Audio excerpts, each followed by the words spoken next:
Je m'appelle Mignot, je suis artiste en art visuel.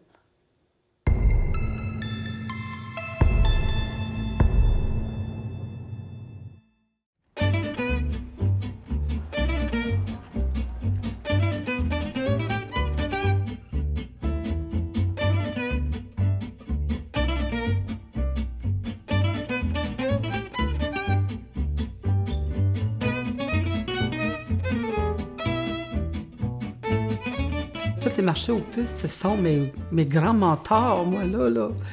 Je salive. Ça, c'est beau. Je vais avoir vraiment un morceau les plus, qui sont un petit peu plus hollandais, là, mais ils sont très beaux. Je vais me donner 20. Wow! Vraiment contente. J'ai un œil radar. Je cherche des affaires spécifiques. Vous me demandez combien, vos clous? Pas meilleur prix, ça. Tu demandes combien?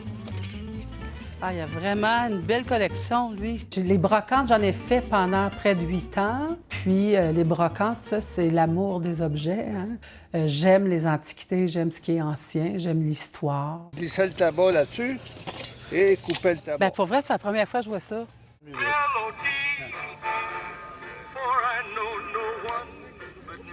Hey, c'est beau, hein?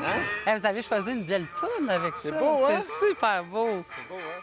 J'en ai plein de la fourrure dans mon congélateur. Salut! Je suis artiste en art visuel, puis je travaille beaucoup avec les vieux objets. Puis j'essaie de les intégrer dans le volume que je vais faire, tu sais. C'est tout le temps des personnages que je fais. L'art que je fais du recyclart. Alors, je fais partie de ce mouvement-là depuis à peu près 20 ans aussi. C'est par ça, moi, que je me définis dans ma démarche artistique, d'utiliser le vieux et redonner une deuxième vie, c'est sûr. Ça me permet de ranger de la corde, puis sinon, ça fait des tabarnouches de beaux objets à mettre dans l'œuvre comme tel, tu sais. Bon, moi, je te donnerais 20. Vendu. Tu peux t'imaginer mon beau pinceau que je vais faire? Terrible. Il va être capoté, grâce à toi. Il faut pas que j'aille dans les centres d'antiquité ou des choses comme ça. C'est sûr que je sors les mains pleines. Bon, ben, je vous dis un beau bonjour, à bientôt. Bon, il y a des choses que je peux mettre dans les œuvres. Il y a des choses que vraiment, plus certaine d'avoir vraiment besoin. Mais qu'est-ce que tu veux? Ah! Oui, moi, je viens de Gatineau, puis je suis née ici, dans la région. Chez ma mère et mon père, il y avait des tableaux partout. Il y avait beaucoup de produits commerciaux, tout ça, mais c'était décoré avec plein de Kandinsky, des faux, évidemment, mais on a appris tout jeune que ça existait. Ma mère, c'est une Allemande. Ma mère aimait beaucoup l'opéra, elle aimait beaucoup le théâtre. Moi, j'ai fait une formation en théâtre aussi. Et puis, forcément, avec les décors, les costumes et tout ça, moi, j'ai toujours embarqué. J'ai pas fait de grandes études. J'ai des études secondaires, mais j'ai suivi énormément de mentorat. J'ai eu du mentorat de plusieurs sculpteurs. Et puis, j'aime tout ce qui est hors de l'ordinaire. Alors, dans mon cheminement, étant petite, je pense que c'est ça que j'ai été chercher, ce côté artistique, culturel.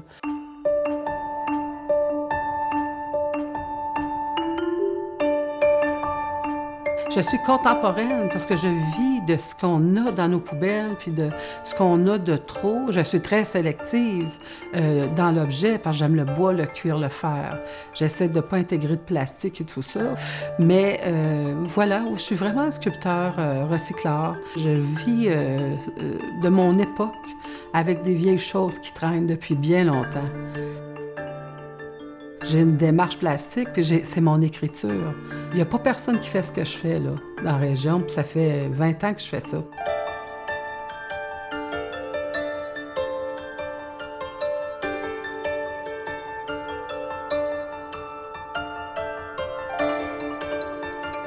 J'aime fabriquer, j'aime inventer. J'aime jouer avec Dieu, avec le diable. C'est toujours des personnages. J'aime les êtres humains. J'aime les yeux, moi, j'aime le regard, j'aime l'intensité. J'aime fixer le squelette de quelqu'un, j'aime essayer de comprendre ce qu'il y a en arrière. Puis automatiquement, quand je vois un objet, je suis capable de dire quelle fonction qu'il va avoir. J'en collectionne beaucoup, beaucoup, comme des boutons. C'est difficile de passer à côté d'un pot de boutons sans l'acheter.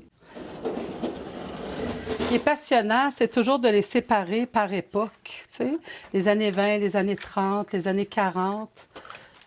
Ça, c'est mes objets, mes petits objets pour fabriquer la plupart du temps des pinceaux. Alors, il y a des petits balais qui sont tellement vieux, ils ont une centaine d'années. Ça, c'est des dents de cheval noircies. Ça fait des belles griffes, hein? C'est beau. Wow! Alors, moi, je suis à la recherche de poches de thé qui a déjà été bu et séché. Puis, je vais faire un costume avec ça, une robe ou quelque chose. C'est fabuleux, hein? Ici, on a la belle Béatrice d'Hirson qui a vécu au 13e siècle, sous l'empire de Philippe le Bel. Et on l'appelait l'empoisonneuse.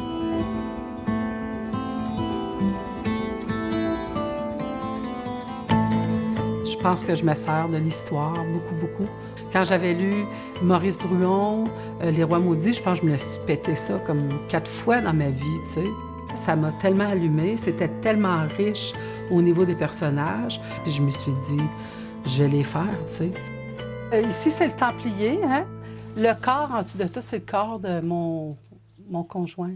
La façon qu'il est habillé, c'est à partir d'une des jupes que j'avais, et puis j'ai habillé de feuilles d'aluminium sa jupette, et puis sa barbe, c'est avec du cuivre, puis son visage est fait tout entièrement de cire d'abeille.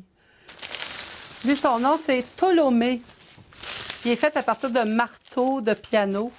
Et puis, il y a un petit côté vipère, un petit côté lézard. Le roi est mort, vive le roi. Écoute, c'était un accomplissement. C'est un travail de 4 ans. 52 sculptures que j'ai fait, grandeur humaine, avec les tableaux inclus, là. Je te dirais 2 ans de recherche. Et j'ai fait ça 16 heures par jour, là, tu sais, en plus de travailler aussi.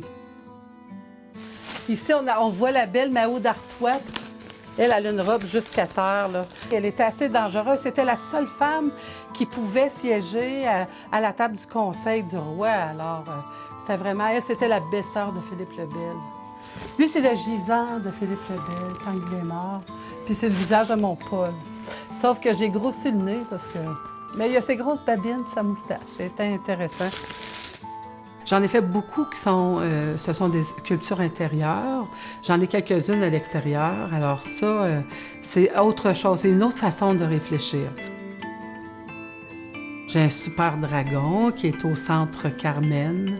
C'est une dragonne, en fait. C'est une dragonne qui a 27 pieds de profondeur avec la queue. Elle est faite tout en aluminium. C'est mon projet qu'on m'a donné.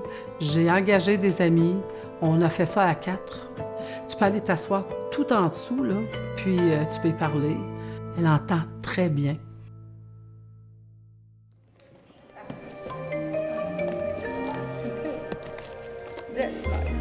Est-ce que je peux te montrer quelque chose avec ça? Qu'est-ce que c'est? Ça, c'est un couteau? Un petit couteau, oui. Et puis, c'est un couteau que tu peux, si tu veux, faire un coup comme ça. Oh, OK. T'sais, fait que des fois, tu peux embarquer même sur l'image, fait que ça te permet d'aller plus large. OK. Puis après, si tu... J'aime beaucoup, beaucoup la pédagogie. J'aime beaucoup enseigner ce que j'ai appris.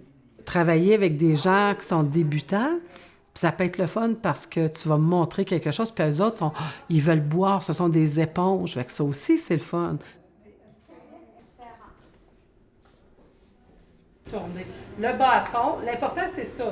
OK. De faire comme une espèce de boucle, parce qu'après ça, on ramène la boucle ensemble, puis là, tu as le pinceau, là. L'idée, c'est de partir égal. Puis les artistes, quand je donne des cours avec aux artistes, bien là, écoute, on est dans un récipient, on est dans une école des beaux-arts, on reçoit parce que tout le monde a beaucoup d'expérience. Et puis là, on lègue. Puis là, on reçoit. Ça nous pousse encore plus loin, hein?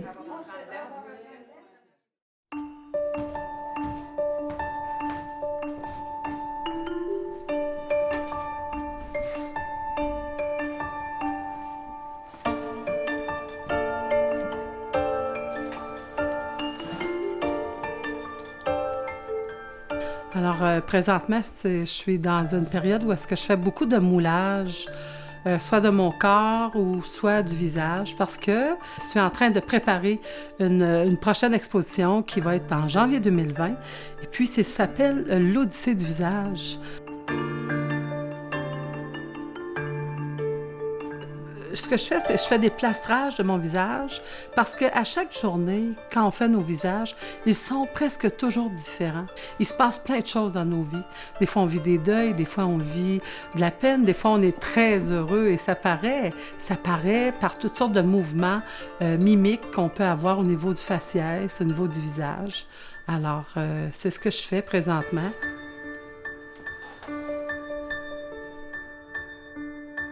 C'est un rêve que j'ai fait pendant 4 fois parce que je me voyais marcher dans une espèce de forêt vierge et puis il y avait un arbre millénaire et cet arbre-là me parlait.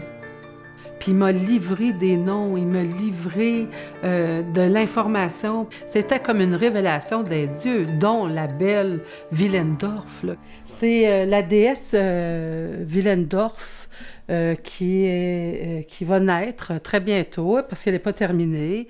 Il faut travailler son corps. C'est une empreinte de mon corps que j'ai fait avec des amis artistes.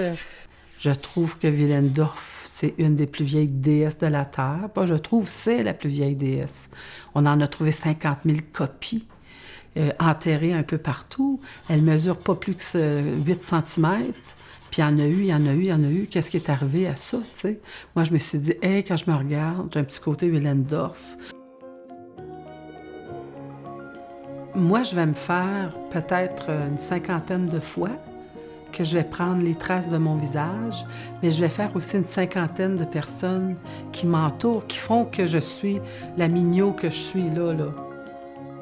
J'ai eu la chance de mouler mon père, peut-être 1 heure après qui est décédé. J'ai pu prendre son empreinte, alors il va faire partie de mon odyssée du visage aussi.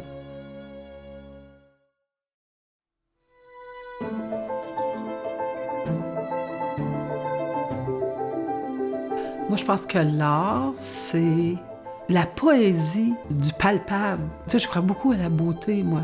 Ça adoucit l'environnement, mais ça adoucit aussi les humains autour. Des fois, là, je me sens pas bien. Je me demande pourquoi.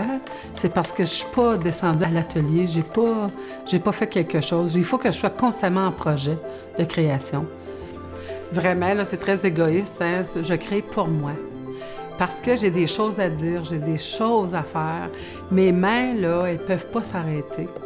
La transe, c'est souvent quand tu as fait quelque chose, tes mains le faisaient, puis tu te rends compte après coup que j'avais jamais fait ça, mais mes mains savaient quoi faire. Hey, ça, là, ça, c'est trippant. Ça, tu fais comme